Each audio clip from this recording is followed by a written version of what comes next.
রাজত্বকাল ছিল এরকম করে মারতো, ধরতো, জেল দিত, জুলুম দিত। যেই মাতব্বরি করতো আয়না ঘরের মধ্যে ঢুকাই দিত। কথা বলছেন নি?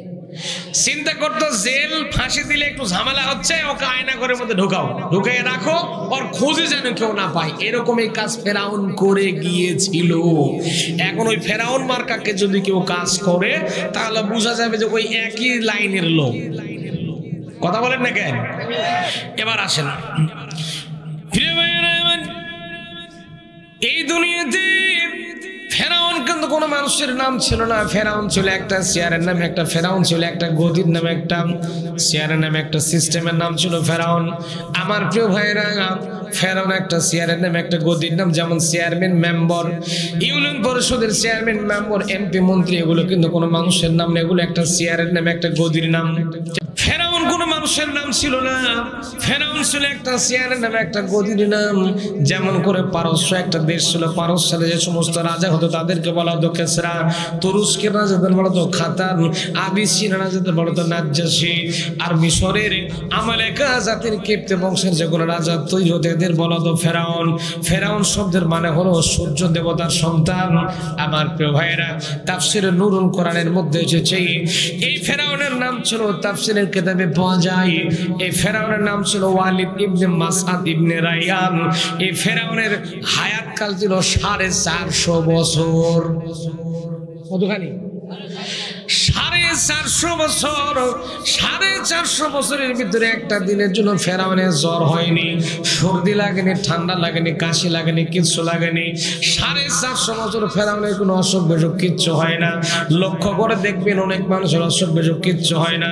এরা বলে আল্লাহ আমার অসুখ বিসুখ কিচ্ছু দেয় না, খুব ভালো আছে। বোঝা যাবে ওর মধ্যে ফেরাউনি কিছু আদর্শ আছে। আর যাদের দেখবেন মাঝে মাঝে অসুখ বিসুখ করতেছে, মাঝে মাঝে বেকায়দে পড়ছে, বিপদগ্রস্ত হয়ে যাচ্ছে, এদেরকে আল্লাহ অত্যন্ত মহব্বত করে, অত্যন্ত আল্লাহ ভালোবাসে। এই জন্য কোনদেরকে একটু বিপদ আপদ দিয়ে আমার আল্লাহ রব্বুল আলামিন ঈমানটা পরিশুদ্ধ করে নেয়। আল্লাহ রব্বুল আলামিন বলেন وَلَنَبْلُوَنَّكُمْ بِشَيْءٍ مِّنَ الْخَوْفِ وَالْجُوعِ وَنَقْصٍ مِّنَ الْأَمْوَالِ وَالْأَنفُسِ وَالثَّمَرَاتِ وَبَشِّرِ الصَّابِرِينَ। আরেকটু চিল্লায় কোন আল্লাহু আকবার, আল্লাহু আকবার। প্রিয় ভাইরা, এই ফেরাউন ছিল ছেঁচড়া চোর। কি ছিল? অনেক বড় লম্বা বক্তব্য, সেদিকে যাব না। ফেরাউন ছিল চোর। ফেরাউনের ছোট্টবেলার জীবন ছিল চোরে দিয়ে। ফেরাউনের একটা বন্ধু ছিল, ঘনিষ্ঠ একটা বন্ধু ছিল, নাম ছিল হামান। কি নাম? হামানের মাথায় কোনো চুল ছিল না। আসলে লক্ষ্য করে দেখবেন বুদ্ধির ঠেলায় যাদের মাথার চুল হয়ে যায় আউট, আসলে কিন্তু বড় ধরনের টাউট। সবাই না কিন্তু ভাইরা আমার, এই হামানের কথা আমার আল্লাহ কোরআনে কারিমে সুন্দর করে জানায় দিয়েছেন। আল্লাহ রাব্বুল আলামিন জানাচ্ছেন, ইন্না ফিরআউনা ওয়া হামানা ওয়া জুনুদাহুমা কানু খাতিঈন। সব সময়ের জন্য বুদ্ধি দিত ফেরাউনকে হামান। কে দিত? ফেরাউন ছিল মাথা মোটা। ফেরাউনের কোনো বুদ্ধি শুদ্ধি তেমন ছিল না। ফেরাউন যা বুদ্ধি নিত হামানের কাছ থেকে বুদ্ধি নিত।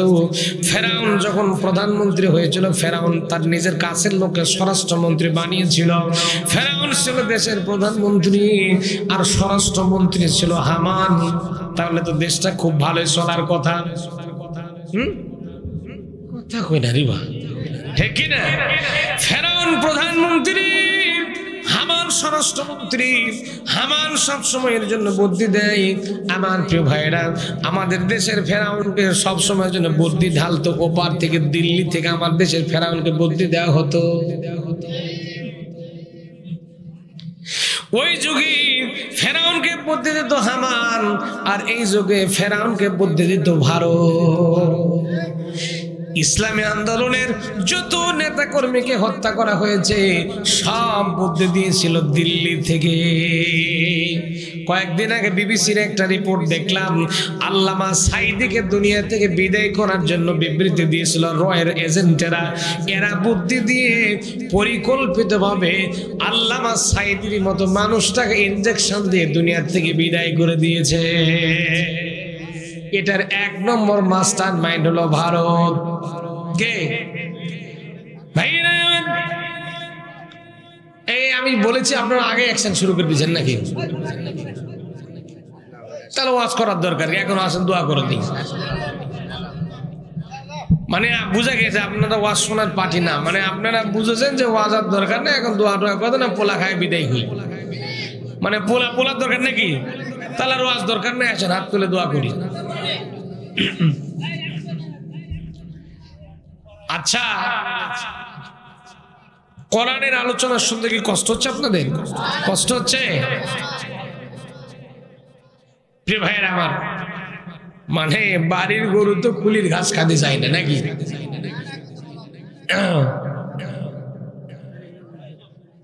প্রিয় ভাইয়েরা আমার, আমি যেই হই না কেন কথা বলতেছি কি দিয়ে? কি দিয়ে? কোরআনের কথা আপনাকে শোনাই লাগবে যখন, ঠিক কিনা? ঠিক কিনা? একটু তো সুবহানাল্লাহুম্মা সাল্লি আলা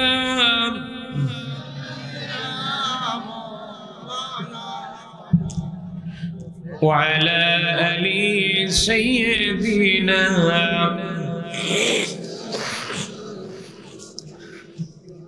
দুঃখের আধার শেষে আলোর প্রভাত হাসে, হতাশার কালো মেঘে যায় গো ভেসে, হতাশার কালো মেঘে যায় গো ভেসে।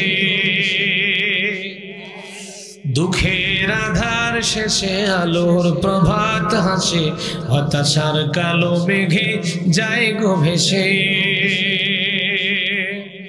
কোরআনের পাতায় পাতায় দেখো ইমানের পথ ঢাকা ব্যথার কাটায়, ভেঙে পড়ো না কবু হতাশ হয়ে, জ্বলে পুড়ে খাঁটি সোনা হও বসেছে, জ্বলে পুড়ে খাঁটি সোনা হও বসেছে।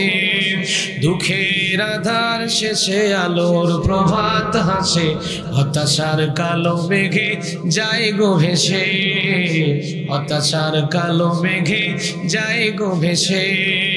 আল্লাহুম্মা সাল্লি আলা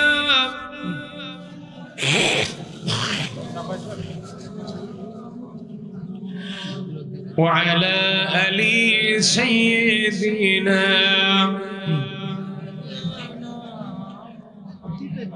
আসেন এবার লক্ষ্য করেন, হামানে দিতে দিতে দিতে ফেরাউনকে শয়তানের সর্বোচ্চ চূড়াইলে চুড়ে গেছে। কথা বোঝা গেছে? বুদ্ধিদাতা কে ছিল? কথা বলেন। হামান বুদ্ধি দিতে দিতে দিতে দিতে ফেরাউনকে ওই জায়গায় পৌঁছায় দিচ্ছে। এখন এক পর্যায়ে ফেরাউনকে বলতেছে, দোস্ত রে, তুমি তো এই মিশরের প্রধানমন্ত্রী, তোমাকে এমন জায়গায় বসাই দেব চিরজীবন তোমাকে মানুষ মনে রাখবে, আর সেই কাম করা লাগবে তোমাকে আমি এবার আল্লাহ জায়গায় বসাই দেব। নাউজুবিল্লাহ। কালকে বাড়িতে গিয়ে বলেন, বলতেছে তোমাকে আমি এই মিশরের সবচেয়ে বড় খোদার জায়গায় বসাই দেব। ফেরাউন বলতেছে, দোস্ত এটা তো সম্ভব না, আমি নিজেকে খোদা বলে যদি দাবি করি মিশরের মানুষকে এটা মানবে? মানবে না মানে মানাবো। ক্ষমতা থাকলে কি না করা যায়, ঠিক কিনা? প্রিয় ভাইয়েরা, হামানে বলতেছে, বন্ধুরে শুধু তুমি সাইন করবা, সই করে দিবা, 40টা বছর পর্যন্ত তোমার কাছ থেকে আমি ক্ষমতা চেয়ে নিতেছি। আমি স্বরাষ্ট্রমন্ত্রীর কথা মতো দেশ চলবে, 40 বছর পর্যন্ত আমি তোমার কাছ থেকে রাজত্ব একটু চেয়ে নিতেছি। 40 বছর পরে তুমি আবার তোমার ক্ষমতা চেয়ে বসবা। এই 40 বছরের ভিতরে আমি যা বলবো তুমি তাই করবা, আমি যা বলবো সেটা আইন পাস হয়ে যাবে। আমি যেখানে সাইন করতে বলবো তুমি সেখানেই সাইন করবা। 40টা বছর তোমার কাছ থেকে আমি চেয়ে নিতেছি। 40 বছর পরে তোমাকে আমি ঠিকই আল্লাহর জায়গায় বসায় দেব, খোদার জায়গায় বসায় দেব।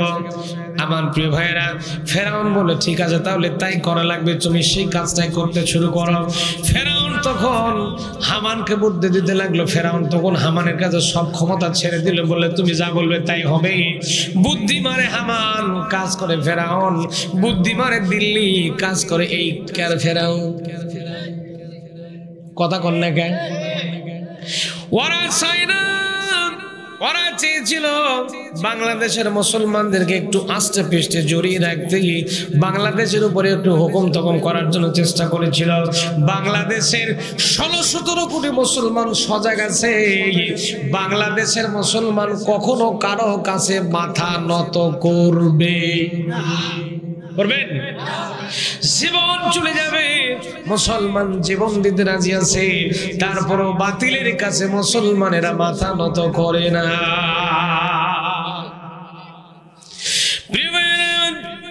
হামান বলল, বন্ধুরি তোমাকে 40 বছর পর্যন্ত আমি একটু রাজত্ব চালাবো, তোমার রাজত্ব পরিচালনা করবো, তুমি শুধু আমার কাছে একটু কাজ করে দিবা।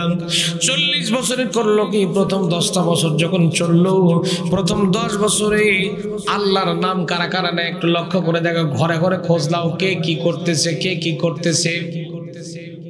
ঘরে ঘরে খোঁজ নাও, কে আল্লাহর নাম বলে, কে আল্লাহর আইন প্রতিষ্ঠা করার কথা বলে, কে আল্লাহর আইনের কথা বলে। এই সমস্ত আলেমদের ধরো, এদেরকে জেল দাও, জুলুম দাও, ফাঁসি দাও, হত্যা করো, নির্বিচারে হত্যা করো, দুনিয়া থেকে বিদায় করে দাও। একটা একটা করতে করতে 10 বছরে ফেরাউন হামানের বুদ্ধি মোতাবেক ফেরাউন 10টা বছরের রাজত্ব পরিচালনা করার পরে 10 বছরের মধ্যে দেশটা থেকে মিশরের মানে থেকে আলেম শূন্য বানায় দিল। মিশরটাকে আলেম শূন্য বানায় দিল। আলেম ওলামা মিশরের মানেদের একটাও থাকলো না, সব আলেম দুনিয়া থেকে নিশ্চিহ্ন করে দিল। তারপরে প্ল্যান হলো বাকি 10 বছর করলো কি? 10টা বছরে আল্লাহর নাম, কোরআনের নাম, আল্লাহর নাম, আল্লাহর বিধান নেওয়ার জন্য বই পুস্তকের মধ্যে ফেরাউন হাত লাগালো। কোন জায়গায় হাত দিল? শিক্ষা ব্যবস্থার মধ্যে হাত দিল।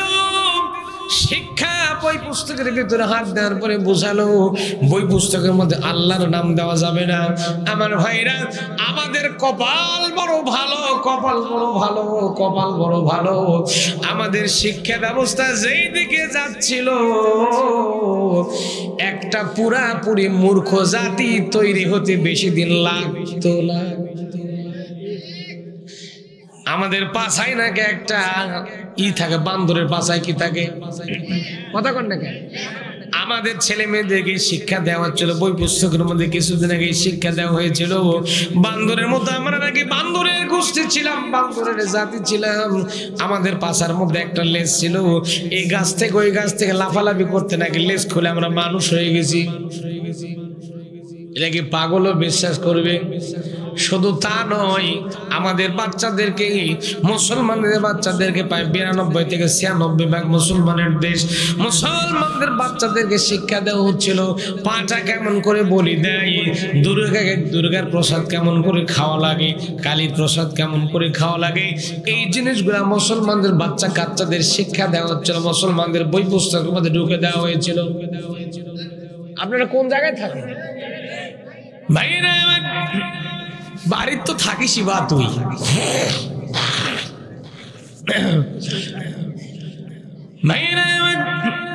মুসলমানদের বাচ্চা কাচ্চাদের জিনিসগুলো শিক্ষা দেওয়া হচ্ছিল। আমার প্রিয় ভাইয়েরা, আমাদের হিন্দু যে সমস্ত হিন্দু সম্প্রদায়ের ভাইয়েরা আছে, তাদের বাচ্চাদেরকে শিক্ষা দেখে আমাদের কোনো দুঃখ নাই, কোনো আপত্তি নাই। কিন্তু আমাদের মুসলমানদের বাচ্চা কাচ্চাদেরকে কালীর বলি কেমন করে দেওয়া লাগে, পাটা কেমন করে বলি দেওয়া লাগবে, প্রসাদ কেমন করে খাওয়া লাগবে, এই জিনিসগুলো মুসলমানদের শেখানোর কোনো দরকার আছে? আল্লাহ জানাচ্ছেন, ওয়াইযা হাকামতুম বাইনান নাস আন তাহকুমু বিল আদল ইন্নাল্লাহা নি'মা ইয়াইযুকুম বিহি ইন্নাল্লাহা কানা সামিআন বাসীরা। আরেকটু জোরে কোন আল্লাহু আকবার। এইরকম করতে করতে এক পর্যায়ে করলো কি, এই যে কোটা সিস্টেম, লক্ষ্য করেন, কান খুলে ওয়াজগুলো শুনে যান। আন্দোলন কিন্তু আমাদের বাচ্চারা সর্বপ্রথম আন্দোলন শুরু করেছিল কোটা বিরোধী আন্দোলন, মনে না আপনাদের? এই চাকরিতে কোঠার সর্বপ্রথম দিয়েছিল হামানের বুদ্ধি মোতাবেক। ফেরাউন কিন্তু কোঠার চাকরিতে কোঠার সিস্টেম চালু করে দিয়েছিল, যাতে করে পুরুষ আর মহিলা যেন এক জায়গায় চাকরি করতে পারে। সিস্টেম ফেরাউনের বুদ্ধি মোতাবেক, হামানের বুদ্ধি মোতাবেক ফেরাউন করেছিল, যাতে করে কোঠা দেওয়ার কারণে মহিলারা যেন পুরুষের মধ্যে চাকরি করতে পারে।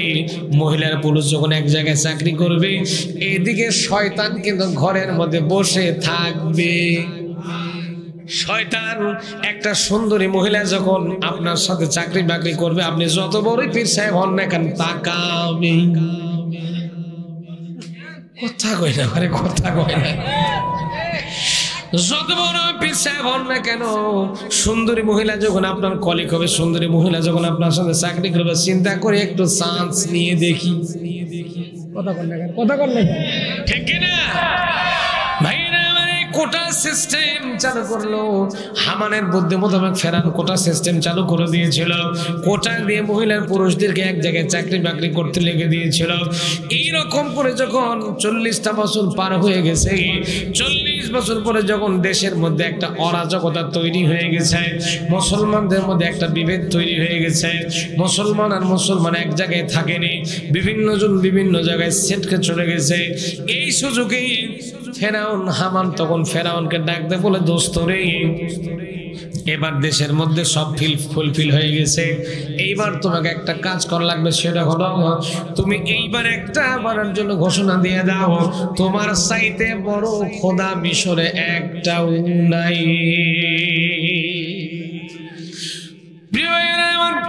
খোদার জায়গায় যখন বসায় দিছে, ছোট্ট করে বলতেছে, বিরাট লম্বা ওয়াকিয়া, বিরাট বড় লম্বা ইতিহাস শর্ট করে আপনাদেরকে একটু উপস্থাপন করার চেষ্টা করছি প্রিয় ভাইয়েরা আমার। এবার যখন ফেরাউন যখন মিশরের রানিং খোদা হুজুর হয়ে বসে গেছে, ফেরাউন মিশরের কি হুজুর? বলেন বলেন বলেন বলেন ভাইয়েরা। ফেরাউন যখন মিশরের খোদা হুজুরে বসে গেছে, ফেরাউন যখন খোদার চেয়ারে বসে গেছে, ফেরাউনকে যে খোদা বলে স্বীকৃতি দেবে না, ফেরাউনকে যে লোক খোদা বলে মানবে না, তাকে ধরো, মারো, জেল দাও, জুলুম দাও, হত্যা করে ফাঁসিতে একটা একটা করে বিদায় করে দাও। এই কার্যকলাপ ফেরাউন পরিচালনা করতে লাগলো। আমার প্রিয় ভাইয়েরা আমার, আল্লাহ যখন দেখলেন ফেরাউন অত্যাচারের মাত্রা যখন দিন দিন বৃদ্ধি পেতে লাগলো, ফেরাউনের মাত্রা যখন অত্যাচারের মাত্রা যখন বেরিয়ে গেল, অনেক বেশি যখন হয়ে গেল, আমার আল্লাহ চাইলেন ফেরাউনের রাজত্ব আমি আল্লাহ রাখবো না। এই জন্য করে আমার আল্লাহ রাব্বুল আলামিন ফেরাউনকে ঘুমের মধ্যে একটা স্বপ্ন দেখায় দিলেন। ফেরাউন কিন্তু এখন বর্তমান মিশরের খোদা হুজুর। বলেন বলেন প্রিয় ভাইয়েরা, ফেরাউন বর্তমানে মিশরের রানিং খোদা হুজুর। ফেরাউন যখন মিশরের খোদা হুজুর, খোদা হুজুরের আবার বউ আছে, বউয়ের নাম ছিল আসিয়া। বউয়ের নাম কি? আল্লাহর বান্দা আসিয়ার ঈমান ছিল অত্যন্ত মজবুত, অত্যন্ত ছিল প্রস্তুত, অত্যন্ত ঈমান তার মজবুত ঈমান ছিল। আল্লাহর বান্দা আসিয়া এখানে যখন ফেরাউন যখন ঘুম পাড়তেছিল, এখন ঘুমের ভিতরে ফেরাউন স্বপ্ন যোগে লক্ষ্য করে দেখতেছে, আল্লাহ চাইলেন ফেরাউনের রাজত্ব আল্লাহ রাখবে না, ফেরাউনের ক্ষমতা আমার আল্লাহ রাখবে না। এই জন্য করে আমার আল্লাহ কোরআনে ইরশাদ করছেন, অনুরিদু আন্নামুন্না আলাল্লাযীনা ইসতুদঈফু ফিল আরদি ওয়া নাজআলাহুম আইম্মাতাও ওয়া নাজআলাহুমুল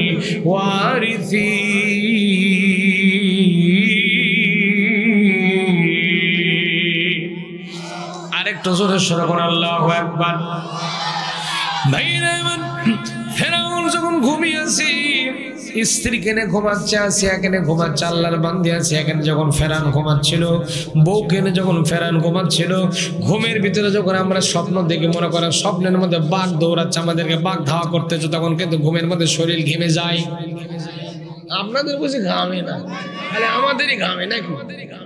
ঘুমের ছুটে ওই স্বপ্নের চোটে গা ঘামে, অনেকে আবার ঘুমের মধ্যে ভয়ের ঠেলে আবার চিৎকার মারে, আরে কিনা। এবার যখন আসিয়ার সাথে যখন ফেরাউন নামক খোদা হুজুর ঘুমিয়ে আছে, ঘুমের ভিতরে ফেরাউন নামক খোদা হুজুর স্বপ্ন দেখতেছে, স্বপ্নের ভিতরে লক্ষ্য করে দেখলো প্যালেস্টাইন থেকে এক খণ্ড আগুন আসতেছে, ফিলিস্তিনের বুক চিরে এখন আগুন আসতেছে, আগুন এসে ফেরাউনের রাজদরবার দাউ দাউ করে জ্বলতেছে। জ্বলতে জ্বলতে জ্বলতে জ্বলতে জ্বলতে ফেরাউনের রাজদরবারে আগুন লেগেছে, রাজদরবারটা জ্বলতেছে, জ্বলতে জ্বলতে দাউ দাউ করে জ্বলতেছে। জ্বলতে জ্বলতে ফেরাউনের চেয়ার, যে চেয়ারে ফেরাউন পড়ে সে চেয়ারে লেগেছে আগুন, চেয়ার জ্বলতেছে। এবার চেয়ার জ্বলতে জ্বলতে ফেরাউনের বডির মধ্যে আগুন লেগেছে। এটা কিন্তু ফেরাউন স্বপ্ন দেখছে। কি দেখছে? স্বপ্ন দেখতেছে। স্বপ্নের ভিতরে লক্ষ্য করে দেখতেছে প্যালেস্টাইন থেকে আগুন এসে তার গা পর্যন্ত জ্বালাচ্ছে, বডি জ্বালাই দিতেছে। ফেরাউন নামক খোদা যে ঘুম থেকে জাগা পাওয়ার পরে আসিয়াকে ডাকতে বলে, আসিয়া রে, তুমি আমাকে এইরকম করে ধাক্কা মেরে খাটের নিচে ফেলাই দিলে কেন? কি হলো একটা মানুষের জন্য বলো। আসিয়া ডাকতে বলো, ও খোদা হুজুর। কি হুজুর? ও খোদা হুজুর, খোদা নিজেই যদি চিৎকার মারার বলতে থাকে, জ্বলে গেলাম রে, মরে গেলাম রে, পড়ে গেলাম রে, ছাই হয়ে গেলাম রে, বাঁচাও রে, বাঁচাও রে, বাঁচাও রে, খোদা নিজেই যদি বাঁচার জন্য আকতে কাকতে মিনতি করতে থাকে, তাহলে আমরা খোদার ছোট্ট ছোট্ট বান্দা বান্দিরা কার কাছে যাব? ভাইরা আমার, বিরক্ত হচ্ছেন না তো? ঘড়ির কাটা কিন্তু 1:45 কাছাকাছি। আমার ওয়াজ শেষ করার কথা 12টা, এখন বাজতে যে 1টা। ওয়াজ আজকে এই পর্যন্তই থাক। ভাইরা ফেরাউন নামক খোদা হুজুর কোন জায়গায় আছে? কথা কয় না, কথা কয় না বাড়ি। এই তোমরা কি খালি এমবি আর ফেসবুক গুতাগুতি করবা? তোমরা খালি ওই কাম নেই থাকো, ওই কাম নেই থাকো। ভাইরা আমার, আমি ফেরাউন নামক খোদা হুজুরকে খাটের তলা থেকে বের করবো, তার আগে একটা কন্ডিশন লাগাই দেই। যেহেতু আমাদের যুবক ছেলেরা, বাদশা বাঁচবেনের যুবক ছেলেরা অত্যন্ত কষ্ট করে